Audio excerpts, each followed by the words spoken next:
Tashi Dwojie is concerned about the well-being of nomads and their herds, and the preservation of the way of life that he believes is an integral part of the plateau's pastoral ecosystem.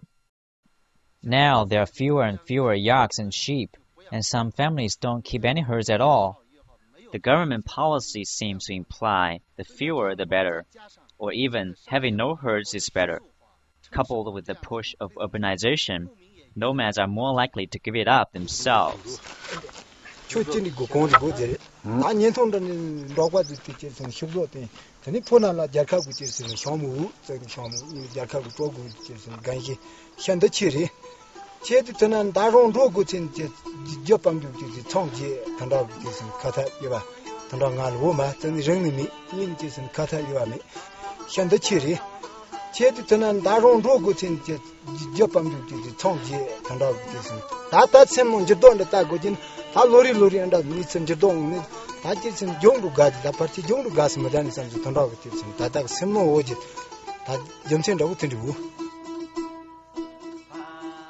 Glaciers aren't the only things melting in Tibet.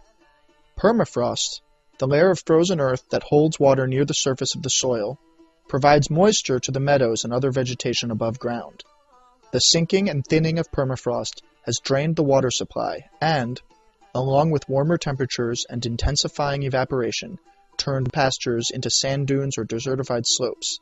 Lakes and rivers have shrunk, endangering fish, gazelle, and other local species. Also damaged are houses and roads that sit atop of the permafrost.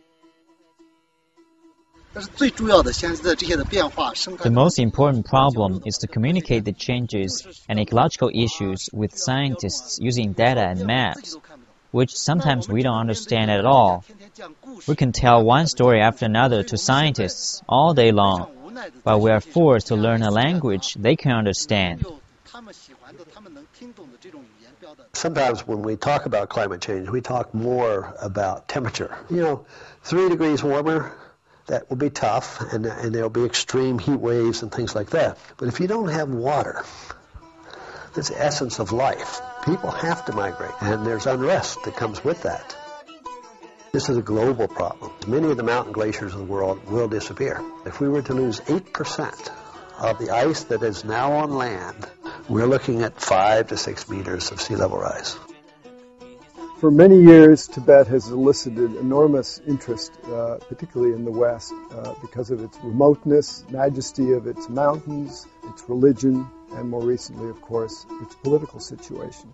But perhaps the most compelling aspect of Tibet, as we've come to realize, is its environmental significance. So we hope that you will stay with us and enjoy the historic interactive images of glaciers on the Tibetan Plateau, which will show you in the most graphic way how things have changed. We also hope that you will stay tuned for our initiative on U.S.-China cooperation on climate and energy and the roadmap that we have drafted to bring the U.S. and China together to confront this enormous challenge that everyone on the world today is going to have to come to terms with.